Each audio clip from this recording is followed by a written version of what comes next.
medyo alam sa oras no. Ayan. So napakilala na ako pala kanina na although kabubukas ko lang. So diretso na tayo sa ating pagkukwentuhan. So welcome po kayo lahat dito sa atin. Actually, facilities maintenance yung aking binigay sa akin. Anyway, so dito lang po tayo sa maintenance, no? Kasi ano ba ibig sabihin ng facility management? Medyo malawak po kasi yan ito yung pag sinabi mo kasi facility management or maintenance is a profession that encompasses almost all discipline para sa functionality ng mga structure, building, even yung mga process and technology. Kaya minsan dito pa lang sa title, nagkakalituan na tayo. But anyway, so focus lang po tayo sa engineering maintenance o maintenance management. So facility managers will require skill and knowledge abilities to effectively perform his duties, no? Sabi nga dito, basic operations, maintenance practices, and of course, with the knowledge of planning for scheduling and daily task of support operation facility, okay? Ito yung ating pagkukwentuhan, actually yung bakit daw mali pa spelling ko yata na special maintenance, objective, benefits, and policies, organization, planning the system, paperwork, planning, and scheduling. Maintenance store, kasama dyan yung mga storehouse, then yung analytical technique for mga ordering, even human elements, control procedure, and report. So yan po yung ating pagkukwentuhan hanggang mamayang alas 11:30 yata. So, ayan. Ano ba yung maintenance, no? Alam nyo nung nagkatrabaho, yan ako kung tinatanong, what is maintenance? Ang kadalasang sagot sa akin, maintenance, maintaining, parang tinanong mo what is conditioning is conditioning the air.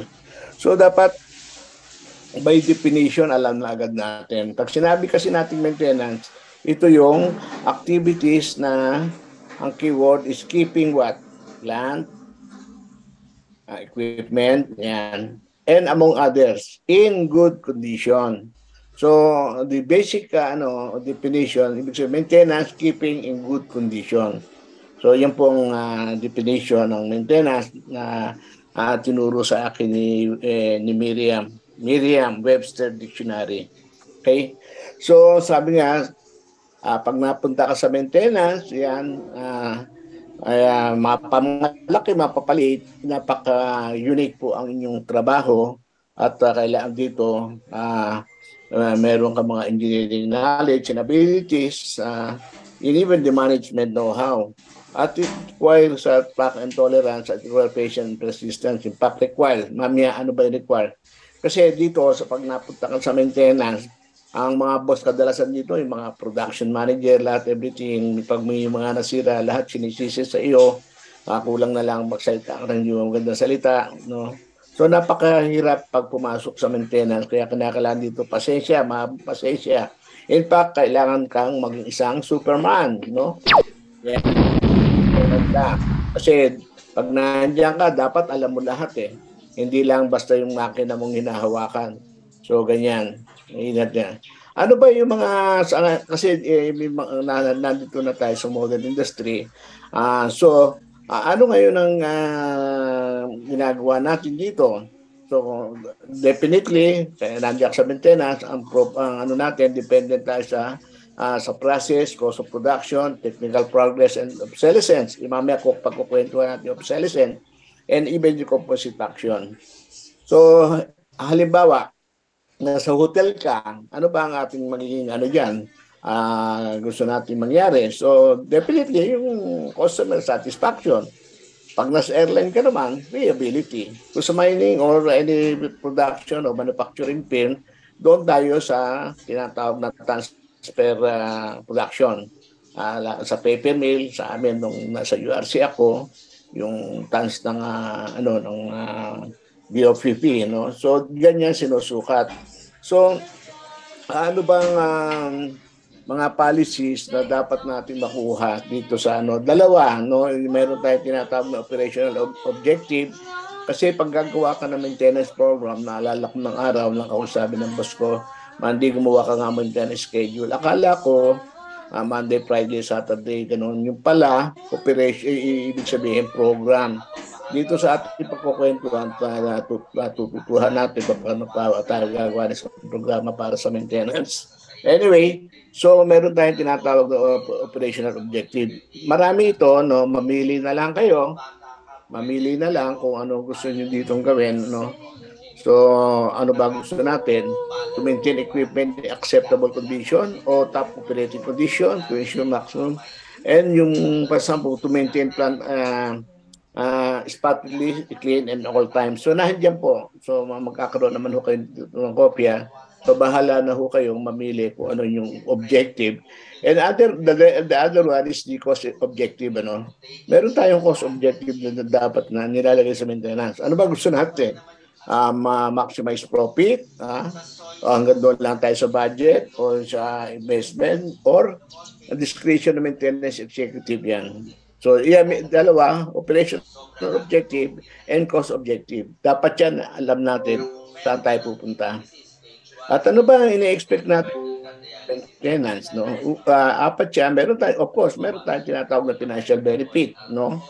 So, extended plant life, expression of book value, and of course, nandiyan pa rin, uninterrupted production, higher plant availability or utilization capital.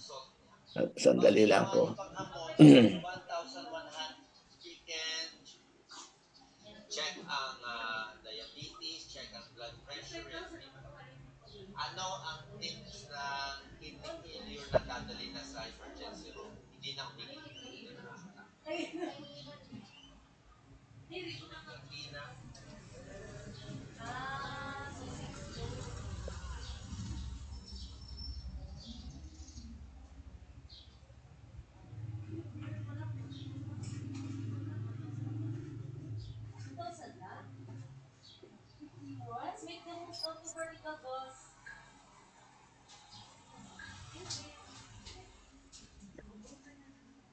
Ay, sorry po, meron lang dumating na tao. Anyway, tuloy natin, no? So, yung pangalawa na tinatawag nating benefit, yung organizational advantage, no? Of course, if you have a good maintenance, meron ka dito tinatawag na organizational advantage, yan. Coordination with production maintenance, improve understanding, internal planning. Okay. Medyo bibilisan lang natin ng konti kasi mahaba ito no?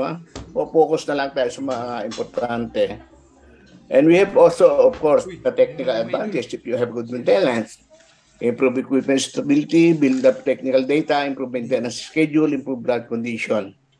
And lastly, pag meron tayong magandang maintenance, yung human consideration, no?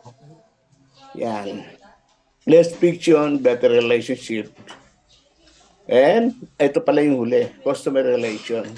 Showcase housekeeping, better public image, company image. The reliability and delivery dates, syempre, nando na mga scheduling mo, lahat, everything. Okay. Policies and guidelines of achieving objective issues. Dapat kasi may mga policies tayo sa maintenance. Ito kadalasan hindi nagagawa So, dapat alam natin hanggang saan ba tayo. Spelling again, type and level of service expected. Doon na lang tayo sa flowchart para mabilis natin makita. Yan, dito na lang sa diagram. Kita natin, andito yung maintenance policies mo, no? Interrelated yan sa production operation. Management policies, dapat naka-align ka. Even the union relation and financial objective. So, ganito po, in respect to yung ating mga policies na gagawin. So, balikan natin dito. Ayan. Meron tayong type of level service expected, responsibility to management, personal practices, trade union and contact, budget and financial control. So, ganyan po paggawa ng ating mga policies.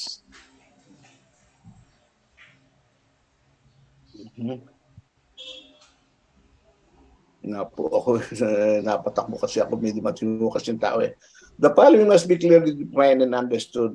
Yung position ng maintenance within the company and even the internal organization, the department, and the function and responsibility of key personnel. Dapat ito maliwanag, nakakaintindihan. Hanggang saan ba tayo? No? So, yan.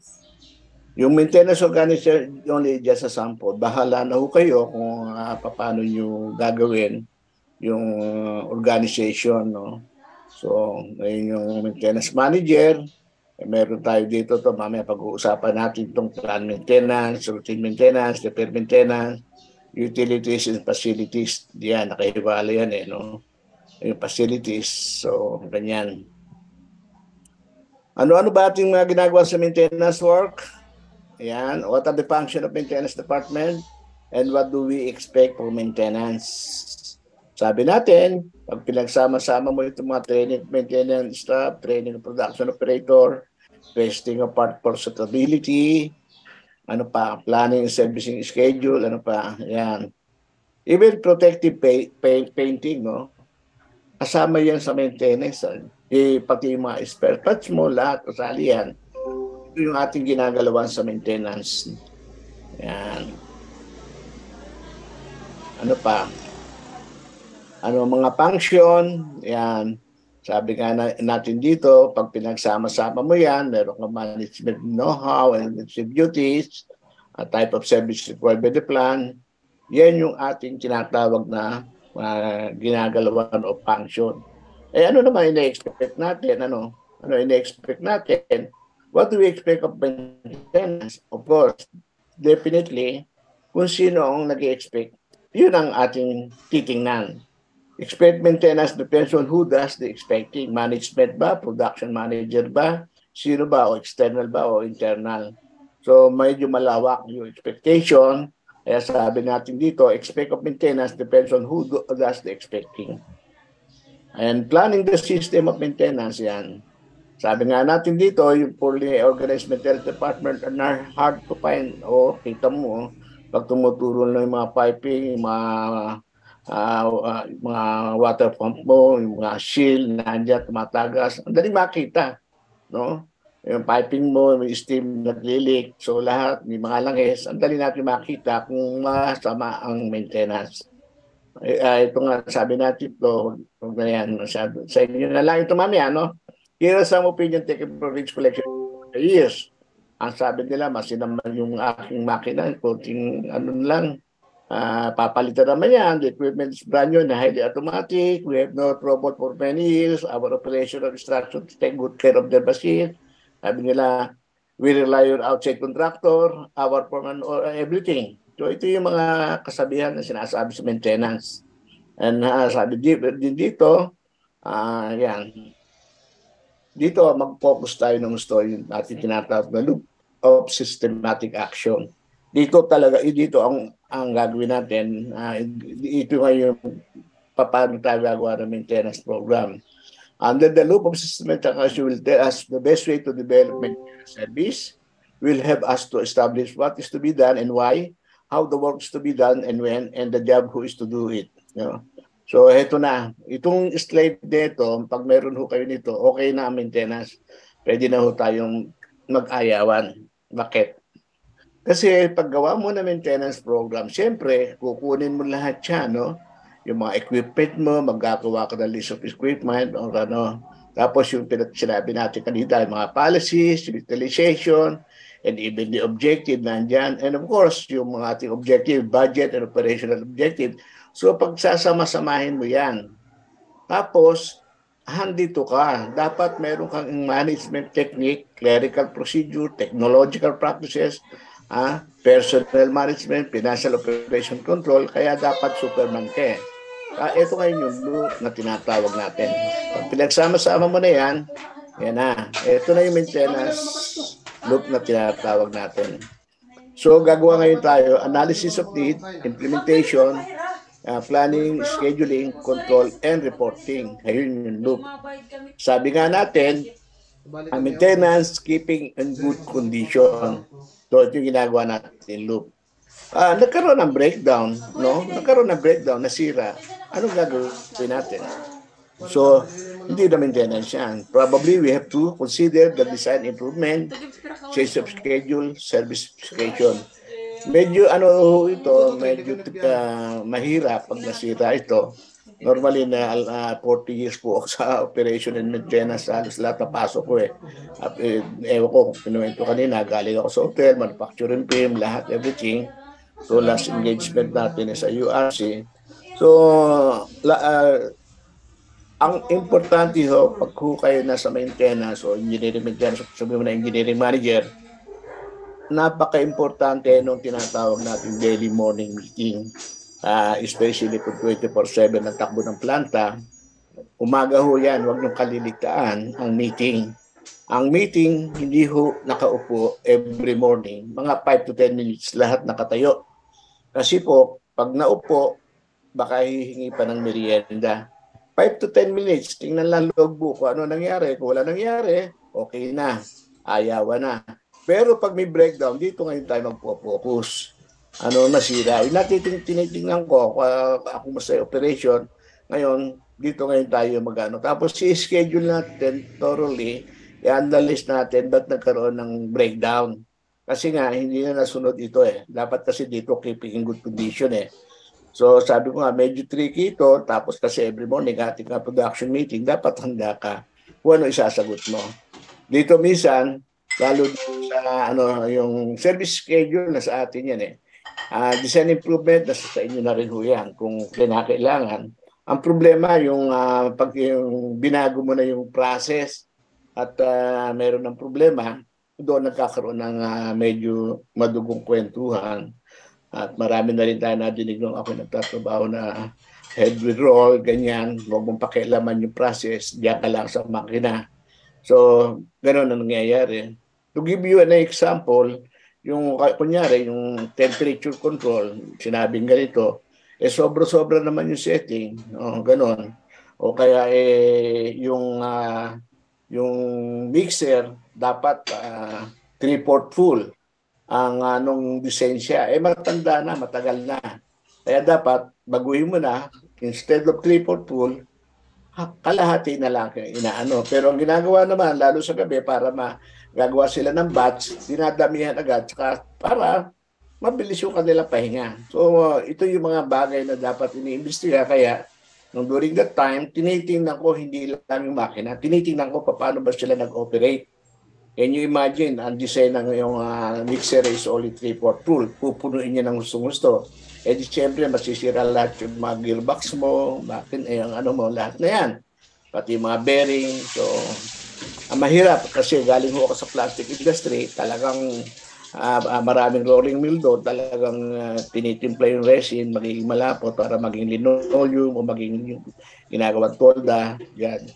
At maraming ginagawa sa operation. At umaga, kasama ito sa discussion. Kaya nasasabihan ka ng production manager, huwag nang pakialaman yan. So, minsan, sasabihin ko naman, kailangan na natin baguhin yung design. Kasi matagal na yung makina natin, So, dapat huwag na tayong gumamit ng oil heater or kaya steam heater, ganito lang gamitin natin. So, masyadong mahirap po ang maintenance. Kaya nga sabi ko, meron ka dapat engineering knowledge. So, tingnan pa natin. Yan. Dito na ho tayo sa sa fourth system of maintenance. Yung breakdown maintenance, sabi natin, do not do a thing until you see smoke rising. So, breakdown maintenance, actually, breakdown maintenance no longer a maintenance at all. Kasi nga, nasira kasi keeping in good condition, So, yun ang ibig natin sabihin. So, breakdown maintenance, normally this approach is referred to as a repair maintenance, but it is not in the true sense system at all because there is no service carried out unless the failure has occurred. In so doing, what we are really need to approach in obtaining full information of breakdown, having this formation discussion has to be done for us to arrive solution to avert recurrence of the same nature. Yung sinasabi ko, kaya napaka-importante po yung morning meeting, lalo kung yung breakdown, nakita natin doon sa loop of systematic action. Ang sabi dito, pag may breakdown, titingnan natin yung redesigning or improving part of component. especially the bearing. Yung bearing mo dati, ano yan ball bearing. Kasi yung ball bearing, bilog yun for high speed. Pero malaki load mo. So, kailangan mo pala roller bearing o thrust bearing. Minsan, flange bearing na kakabit. Nandoon sa tagiliran, yung flange bearing. Ngayon, madalas masira. Baka kailangan mo gumamit ka na ng pilo block bearing. So, ito yung mga improvement na ating tinitingnan kasi pag nasira, dapat pag-aralan natin bakit. Kaya para hindi na maulit. Pangalawa, yung rescheduling na maintenance service. Dati, every week, baka kinakailangan twice a week o a week. So, titingnan natin ito. Okay? So, pangatlong, ito mabigat. Yung altering operating instruction. Dito nagkakagulo kasi nga sasabihin mo sa production, sasabihin mo sa boss, paano naman ganito ginagawa nila, pinupuno nila. Matanda na yung ating mga makina, baka dapat ganito na lang. Boss, yung temperature sobra-sobra. So, dito nagkakaroon ng konting pwedeng inabot ko sabi, huwag mong pakialaman yung operation, ang pakialaman mo yung makina mo. Mga ganyan madidinig mo. Kaya nga sabi ko, pag nasa maintenance ka, humanda ka sa kung ano madidinig mo. At lalo pag nagkaroon ng aberya, minsan tatawag sa iyo yung mimi-ari, Mandy, kailangan ma-deliver yan bukas. Kailan ba matatapos yan? Mga ganun. Kaya deliver tayo bukas lahat. Kailan tapos na yan? Ganun, lalo sa mga Chinese. Okay. So, yan, changing the process. Pumapasok ko na dito sa changing the process. Lalong matindi ito. Mas matindi ito pag nandiyan ka na. Okay?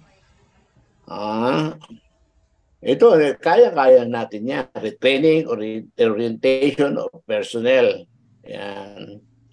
Ngayon, pangalawa, kasi yan yung sabi natin, yung breakdown maintenance, ND, actually sabi natin is no maintenance at all. Yun yung repair maintenance kung tawagin natin. But there's only one way na tinatawag natin yung tinatawag na yung sa breakdown maintenance na ginagawa natin. Yung alam natin, kunyari yung bearing, kita na natin, kakalog-kalog na.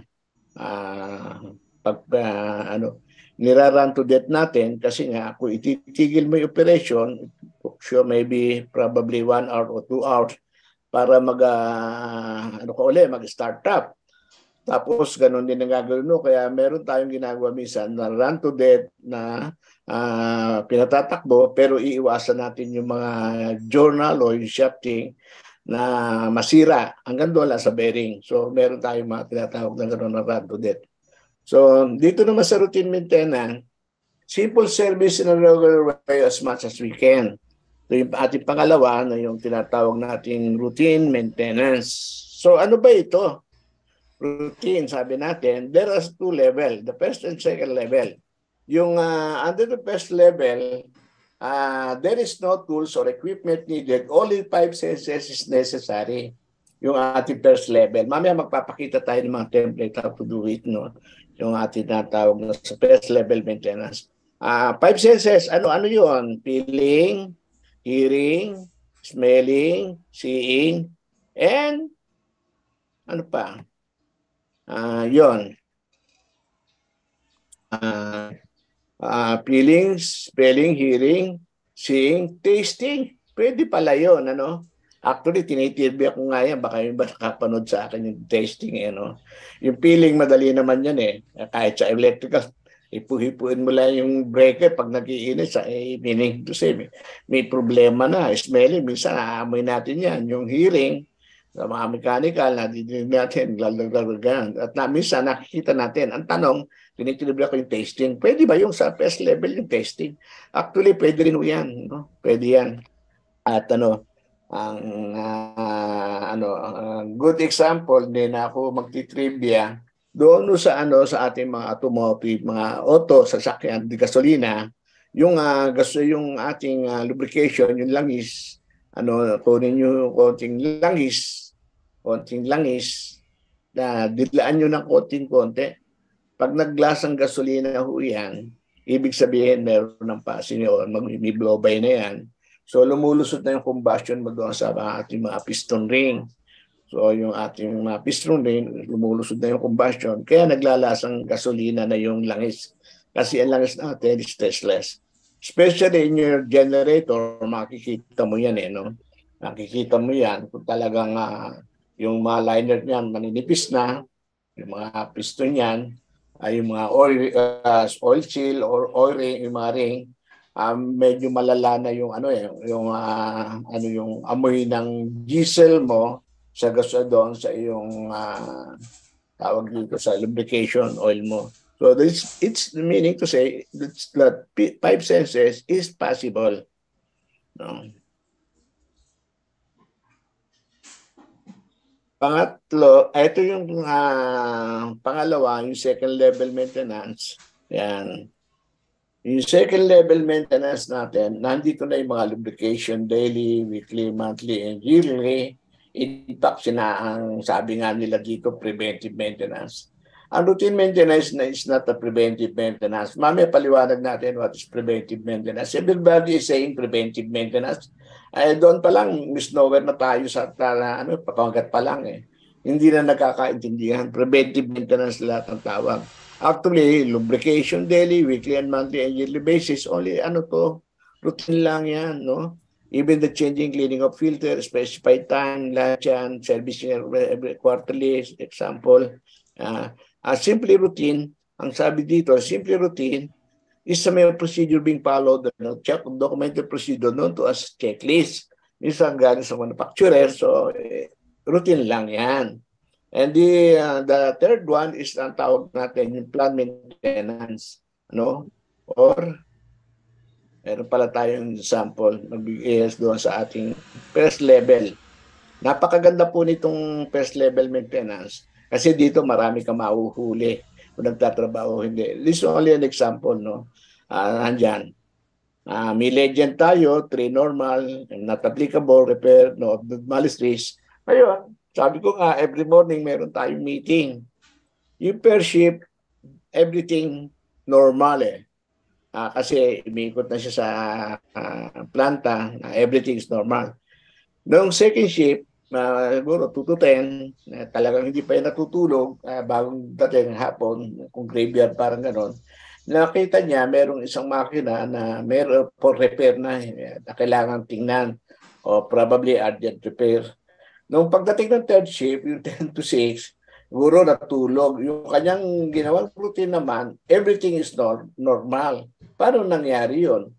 No? Nung second shift, abnormal. Nung third shift, normal. So, ibig sabihin, nag-checklist siya doon sa loob ng opisina, hindi siya umikot. Kaya napaka-importante po nitong ating pinakikita, itong ating first level maintenance na ginagawa for every shift. Mahuhuli mo rito yung hindi nagtatrabaho. Ayan. Marami pa. Ayan, ito, only example lahat yan ng mga checklist nila, Hindi pa na tayo sa plan maintenance, sa pangatlo natin. Ano ba itong plan maintenance? According to the needs of equipment and utilization specified on annual time scale. Yan. Team effort is the key for the success of equipment utilization. Yan. Normally, ang tawag natin sa plan maintenance, ito po yung ginagawa na in a yearly. Kasi gagawa tayo strategic planning, Meron tayo diyan pagpasok na ng taon, kung kalendaryin man kayo, pag-uusapan na yan. Tapos pag-uusapan din doon ilang percentage breakdown na nakaalat sa iyo at kailan magsi-shutdown. Ngayon, sa Holy Week magsi-shutdown, sa April. So, papasok yung ating plan maintenance. Dapat bago tayo mag-shutdown, magkakaroon tayo ng pre-inspection, Hahanda natin yung mga materials na gagamitin, replacement, kung may makikita tayo sira, ito medyo kailangan handa ka dito kasi nga holiday, wala ka mabiling pyesa. Mamaya pag-uusapan natin storehouse, ano ba dapat natin itenga o i-stock at masyadong matulain yon. At dito yung adjustment calibration, kailangan mo ito especially for a shutdown, kaya meron din tayong topic ng calibration procedure doon sa mga instrumentation. At pag nag-shutdown ka, kasama ito. And all other activities. And lastly, recording after the job is very important. No? Ito ngayon ang magagamit mo doon sa ating tinatawag na huling pakikita ko, yung preventive maintenance. Kaya sabi ko, lahat sinasabi puro preventive maintenance. Dapat iklarong maigi. Kung yan ba yung routine, plan maintenance, o repair maintenance. Kasi kahit anong software bilhin mo, maraming software na available. Yung meron CMMS, ano software. Computerized maintenance management system. Hindi tatakbo ang software mo kung hindi ka papasok dito sa ating pinagkukwentong apat. At dapat nga importante yung ating pang-apat. Yung tinatawag na ito yung maintenance. No? Yan ito, ano ito siya preventive maintenance? Ang sabi natin, ang preventive maintenance, gagawin natin ang lahat para hindi mag-breakdown. Yun po ang totoong preventive maintenance. Gawin mo ang lahat para hindi magkaroon ng breakdown because maintenance keeping in good condition. Kaya kung nasira, nag-repair ka, may problema. At kung nagkaroon ng breakdown, meron ka rin problema kasi hindi mo in-execute yung preventive maintenance mo. Ano ba yung preventive maintenance? Actually, preventive maintenance is a time scale, no? Time yan time bound yan Normally, this apply to the system is try to reduce likelihood of failure. Mga sa aircraft, power station, critical installation, mines ventilation. Can you imagine sa mine ventilation? Ano bang importante doon? Yung ventilation, pasok na pasok sa ilalim, nandoon ka, at biglang naputol yung belt ng ano mo, ng pants mo. Ano mangyayari sa iyo? Pero ang preventive mo doon, ano preventive mo? Bago masira yung belt, pinapalitan mo na. Yun ang totoong preventive maintenance. Bago masira. Ganon din yung aeroplano. Bago mag-work out yung makina, every 5 years o ano, pinapalitan na. Ganon din naman sa atin, kunyari sa ano mo, sabihin natin, sa generator. Yung liner natin, alam natin ang wear and tear niya, kailan dapat palitan. Huwag mo nang antayin yung liner ng piston mo masira. Dapat yan pinapalitan mo. Yun yung preventive maintenance. Ganon din sa bearing, no? Actually, ginagawa na akong libro kasama yung mga bearing. Kasi kamukha sa bearing, ang bearing natin, pag nakita mo zay-zay, ibig sabihin yan, yung kabilaan may takip. Hindi mo yan lalagyan ng langis pag nakakita ka ng bearing na zay-zay. Both sides close. Meaning to say, yung bearing na yan, good for 20,000 running hours. So, hindi mo yan malulubricate. Yun yung preventive maintenance. Bago pa umabot yung 20,000 running hours, pinapalitan mo na yung bearing. This is what we call the preventive maintenance. This approach is very costly. Sabi nga natin, and need some statistical data and analysis to establish the system. Immediately, we need information of manufacturer for the life of the machine. Isa sinasabi naman ng manufacturer, ganito ang life mo yan, ganito.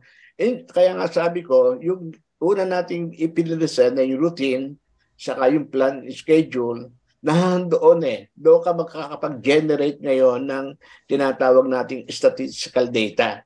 Kaya pag gumawa ka ng, nakabili ka ng software, yun ang una mong gagawin. Ano ba ito? Ginawang ito. Tapos nandun na yung mga work instruction and everything lahat. So pumapasok ngayon. Saka ka ngayon makakapunta dito sa ating tinatawag na preventive maintenance, time-based. So hindi mo na siya antayin masira. At papalitan mo na siya. Yun ang tinatawag natin. Kaya kapag may nag-opero sa inyo ng preventive maintenance, tanong mo kung kailan sila magpapalit.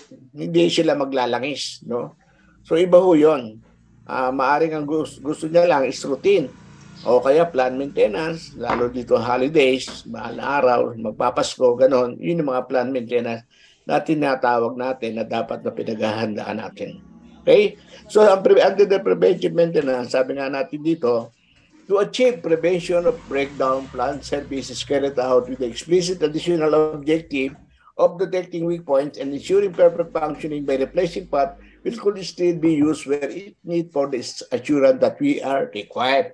Iba, katulad na kinukwento ko sa inyo, bago masira, dapat, ito nga sabi natin dito, nakarecord tayo doon sa mga breakdown, plan maintenance, and so forth, mapapasok mo yun sa computer o sa software mo nabili.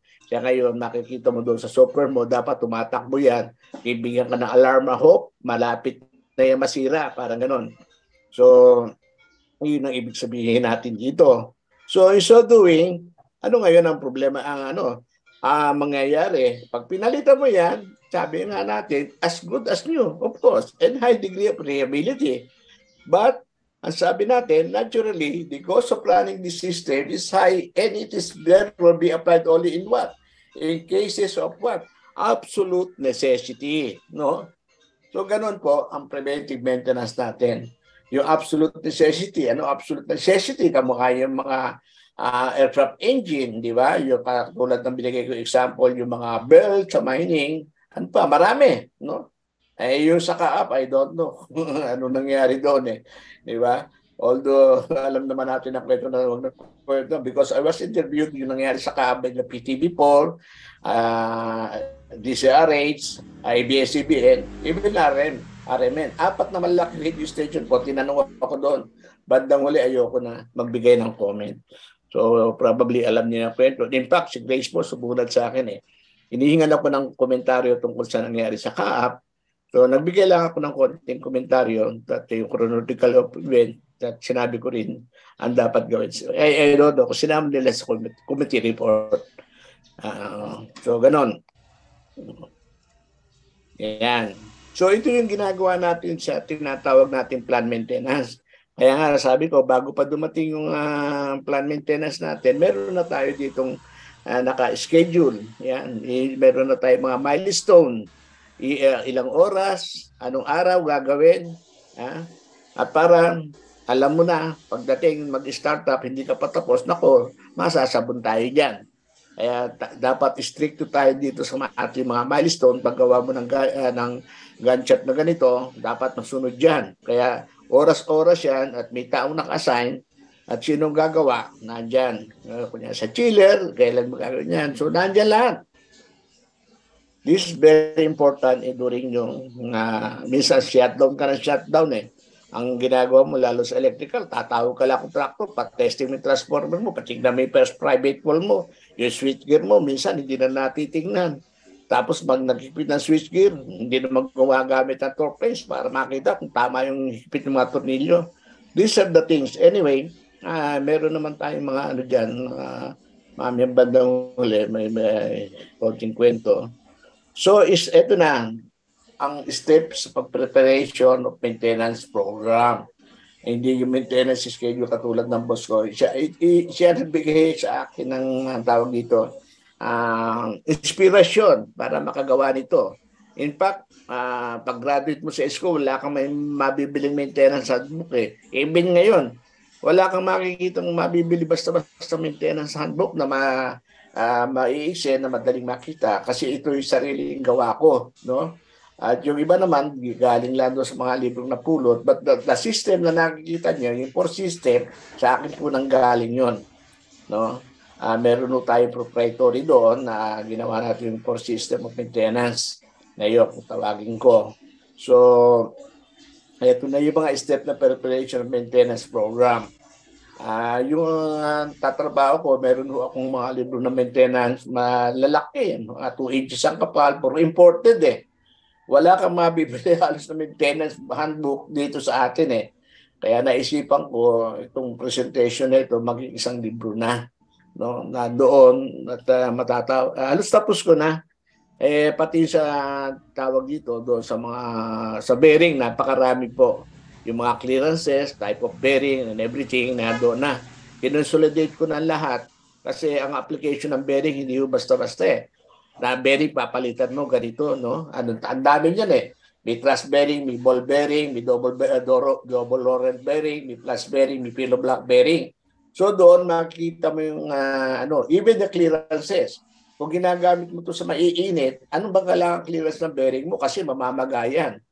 So hindi lahat ng bearing 0-0 po yung clearance. Meron din mga bearing na talaga pag binili mo, galog ng konti kasi gagamitin sa mga hot application, mamamaga siya. So nandun po lahat yun. Anyway, dito muna tayo sa step of preparation maintenance program. Unang-una, yung loop of systematic maintenance action natin, halos inulit lang natin dito eh. Sabi nga natin dito, ililista natin lahat yung equipment na yung ating i-maintain na.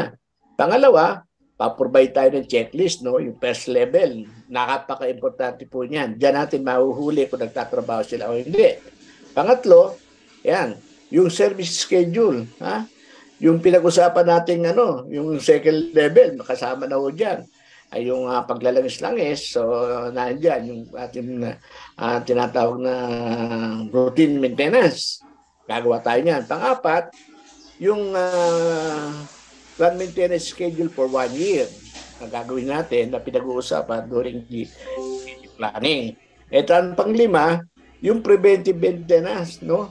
Magagawa mo lang yung preventive maintenance schedule kung nagawa mo na yung 1, 2, 3, 4 eh. Meron ka ng mga data available or even na-provide na sa iyo ng manufacturer na ganito kayo after so many running hours, you have to change na. Katulad ng sinabi ko kanina, yung bearing na Sensei, 20,000 running hours. Before, yung alam po yung yung fluorescent lamp nasa 1,000 running hours yun Ngayon ay mga LED na. Yun namang ating switches ng ilaw, nasa 1 million times po yan na ino-on. Dapat, after 1 million times, yung ating mga ilaw na switches, napapalitan na lahat yan. Ganon din yung ating mga breaker, may mga yan. May manufacturer sa recommendation yan. When to change, hindi ka mukha doon nangyari sa pinalitan daw yung breaker. Anyway, natin pag-usapan yun. Alam naman natin yung punot dulo nun. Okay. At service control type of equipment. Kasi ito, ginawa ko ng araw na hindi ko na nabago. Kaya may mga service type pa tayo sa mga equipment na tinatawag para ba yung mga fire extinguisher natin na may mga nakasulat kasi tinitignan natin kung yung ba'y naikutan. Ako, mauubos ng pala oras ko. Pang-4 na oras kasi ito aking presentation. Yan, bilisan lang natin ng konti. Yan. And the most important, yung recording natin.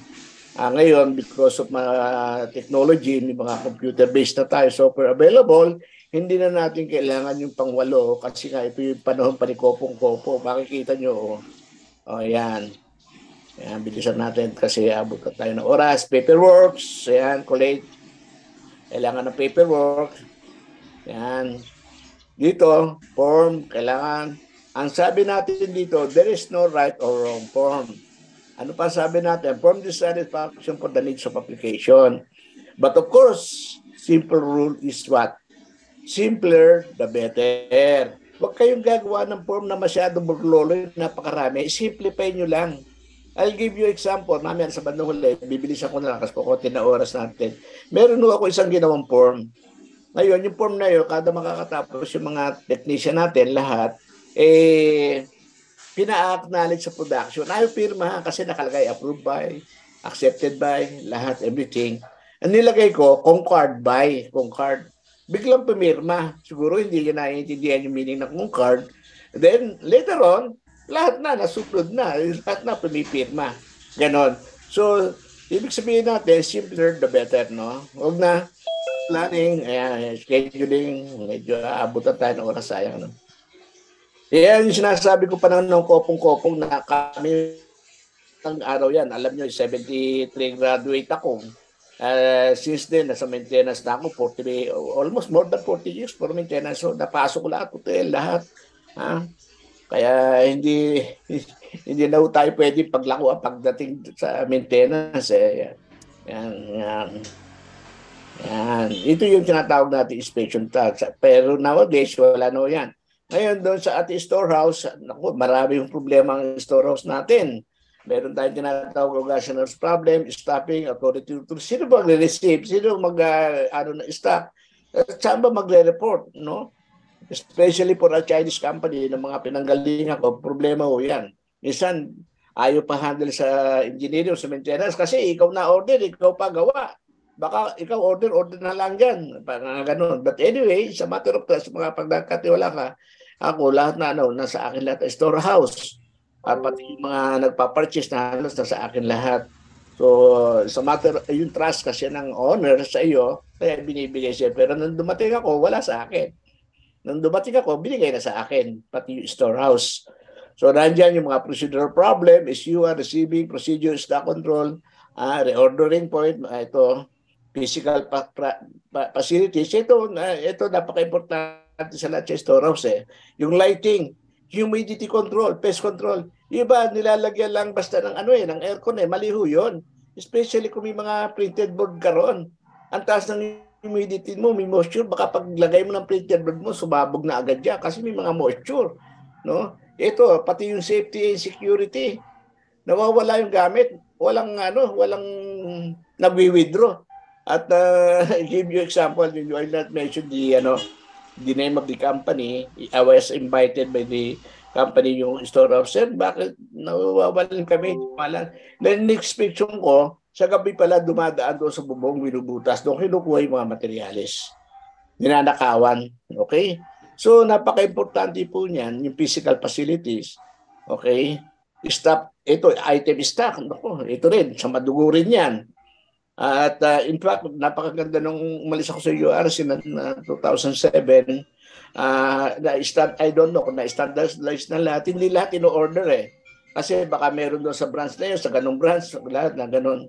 In fact, yung pinalitan ko ho na Germany, natanggal ho yun Germany. Kasi yung aming storehouse, in-inventaryo, bakit ang lalaki-laki na inventaryo? Meron kami isang pyesa is more than 1 million. Yung piyesang yung bearing, hindi yung maakap Na-question ako. Ba't may stock na ganito? Tanong lang sa akin, kailan ka ba kayo nagpapalit niyan? Baka 5 to 10 years bago palitan yan. At saka pag pinalitan mo namin yan, buti kami na 3 hanggang 4 na araw para mapalitan. Ba't nandyan? Nabutan ko na ho yan. Anyway, saka natin pagkwentuhan yun. So, napaka-importante po na storehouse. Yan. Problem in storehouse, economics, reordering quantity, turnover rate.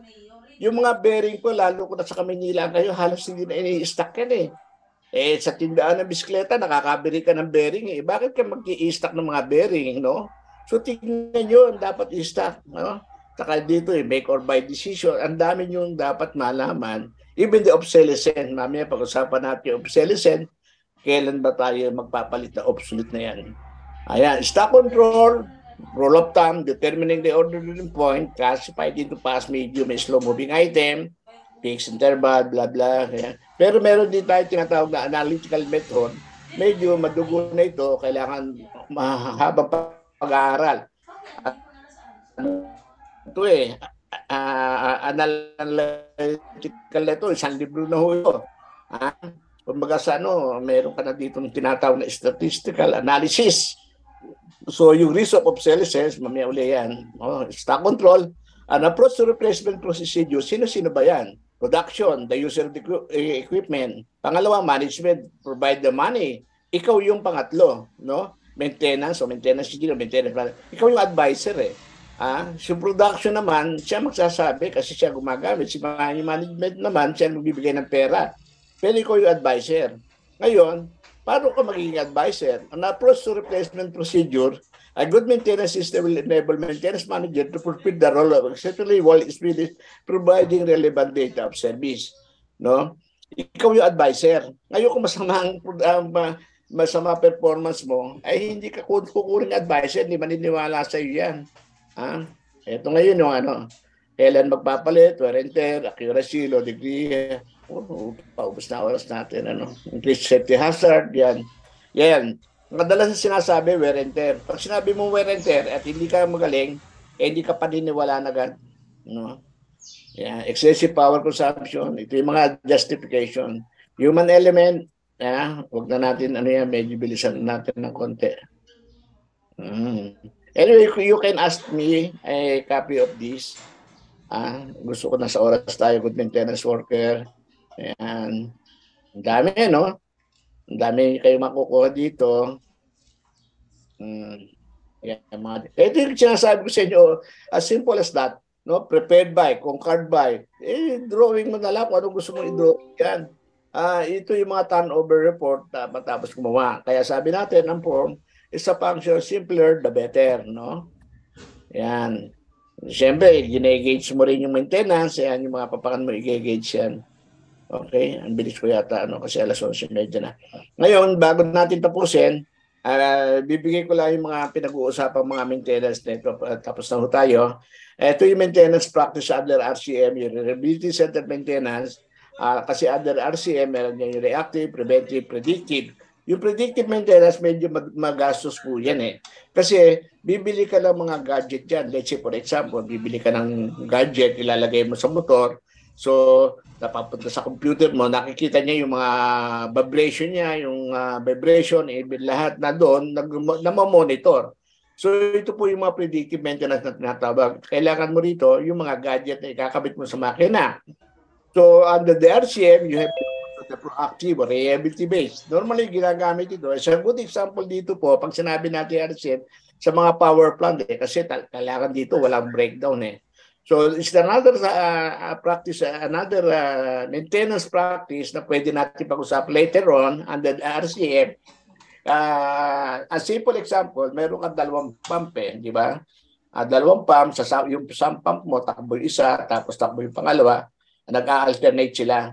O minsan naman, may dalawang pump, isa lang ginagamit mo para pag nasira, lilipat ka sa kabila. So, nandiyan po yung katawag natin, reliability center maintenance.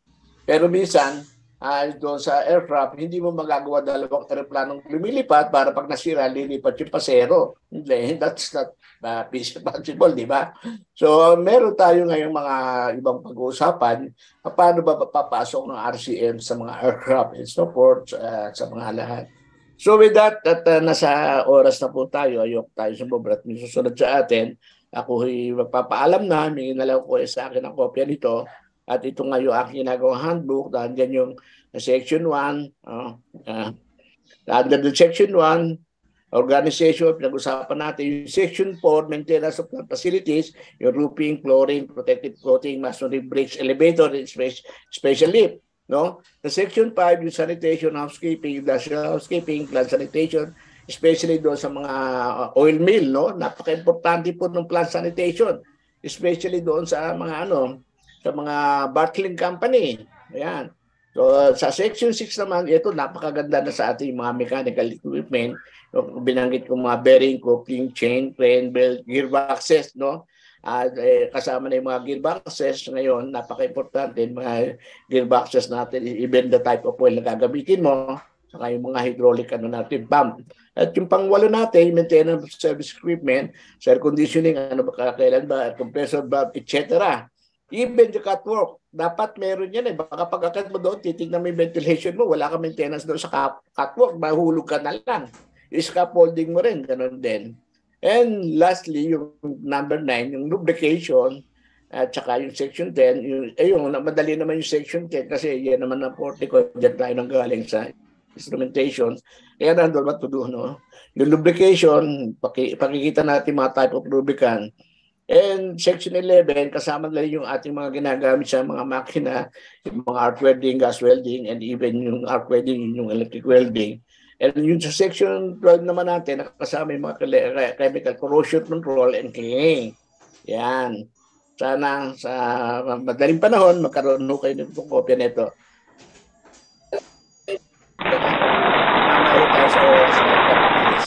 Okay na.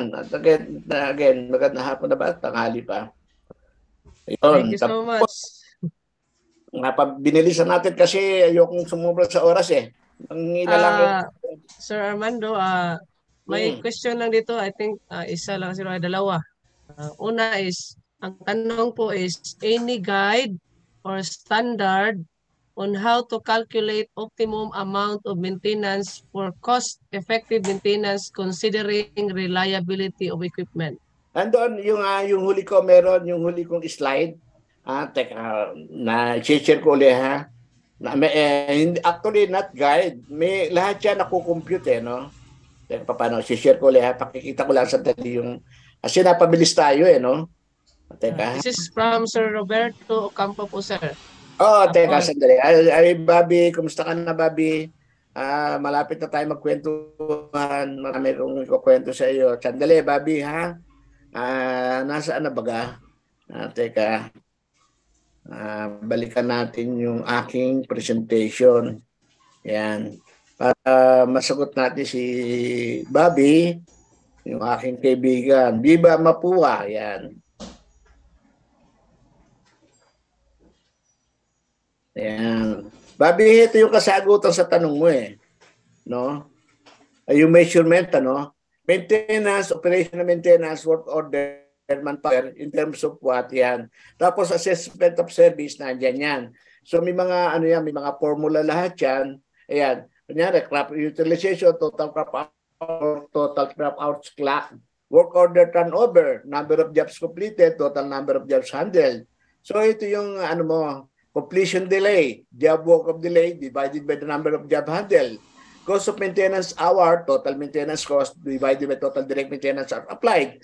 So nandito yan, Sir Bobby, no? So even the breakdown frequency, you have this formula, number of housework, number of breakdown. So nandito yung paano natin siya makukompute. And even your routine services workload, total hours of regular service divided by total actual maintenance hour. Anyway, pwede bigyan natin sila lahat nito. Kaya yung sagot niya, tanong ni Sir Bobby, ito po yung kasagutan. Kompleto po yun. Okay? Oh, yan. Oh, thank you, sir.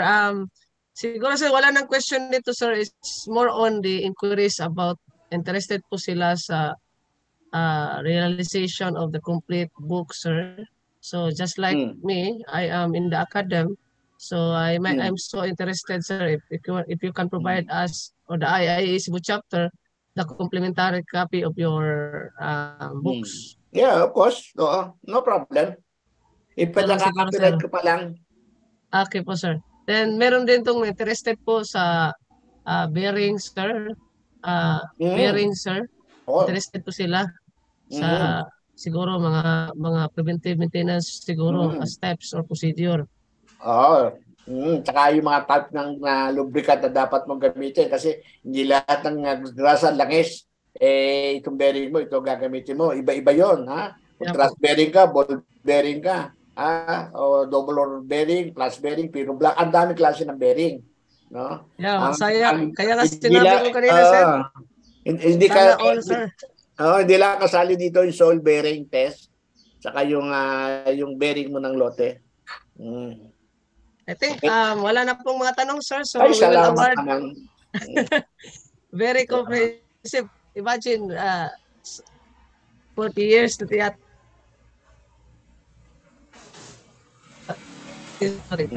So award the certificate of appreciation to our speaker. Paki-flash po, sir, sa certificate po ni Sir Armando. Right. Certificate of appreciation is presented to Engineer Armando R. Diaz for imparting valuable insights as a resource speaker on the topic Facilities Maintenance Management, held on March 12, 2023 via Zoom conference. Signed by Engineer Joseph Darwin Claire S. Solicar, the Chairman of IIE Training and Continuing Professional Development Committee, Engineer Alberto R. Herrera Jr., 2023 National Chapter Secretary, and Engineer Catalino E. Rania, 2023 IIE VP Technical Affairs, and lastly, our National President for 2023, Engineer Landon R. Baggi. Thank you so much, sir. Sir Engineer Armando R. D. Sa certificate ko, baka narinig ko. I-email po yung certificate. Pakilakihan mo nga, hindi ko makita Nasaan ba yung certificate ko? Ibibigay po ng national po, sir. Yan mo, ipin mo nga, ipin mo.